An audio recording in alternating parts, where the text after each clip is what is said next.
Today we're hanging out in the Adirondacks at one of my favorite preserves I like to come to. And in my hand here is the Venus Optics Delawa macro lens. It's a 24mm 2:1 macro lens. Looks like it actually should be like a surgery tool instead of an actual camera lens. But today the plan is we're going to take it and we're going to do some macro video, see what we get. Let's go. This Macro Pro lens from Venus Optics has a fixed f/14 aperture and gives you a nice 2:1 magnification ratio, letting you shoot extreme macro while maintaining a wide perspective. What makes this lens weirdly awesome is its wide angle perspective. Most macro lenses isolate a tiny subject, and this lens actually adds background and context and actually pulls you into the scene. It's immersive, cinematic, and well, kind of magical. Your audience feels like they're inside the world you're filming. At f/14, the depth of field is tight, center is sharp, and the corners soften a bit, but honestly, it adds to the dreamy tunnel-like vision of all of it. So the build of this lens is really good. It's actually all metal, no autofocus, no aperture control, and it gives you full creative control. The front has a built-in LED light ring, which is powered by USB to lighten up the darkest spaces.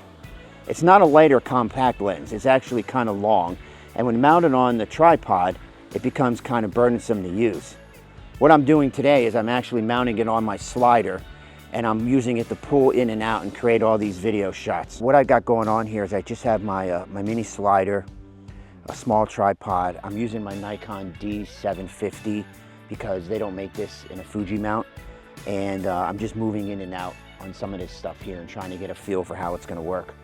When you're zoomed in like this and you're using a slider, I usually do everything at like 30% speed. And when you're zoomed in like this in macro using a slider, it moves really fast. It's almost like 1% is actually where it should be. 1% of the actual slider speed. So setting up another slider shot here down by the water. Camera's just going to be sliding through these ferns. And I've noticed my slider needs to be maintenance. It's having a little bit of an issue. I think it's just a little worn out, so I have to get that fixed. But yeah, here's the shot. Going back with that tree branch in focus, and now going out of focus.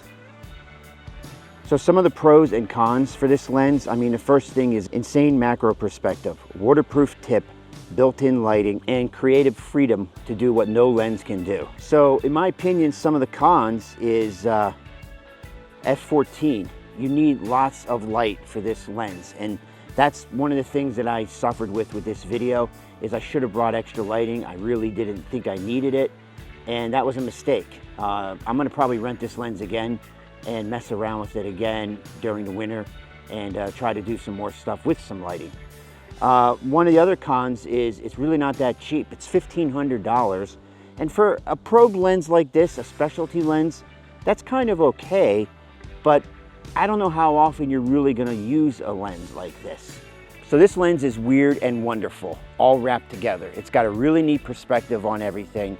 It's a beast to work with, and you need a lot of light, but if you spend the time to tweak with it and really work with it, you can really get some really, really cool results. It's a little pricey at $1,500, like I said earlier.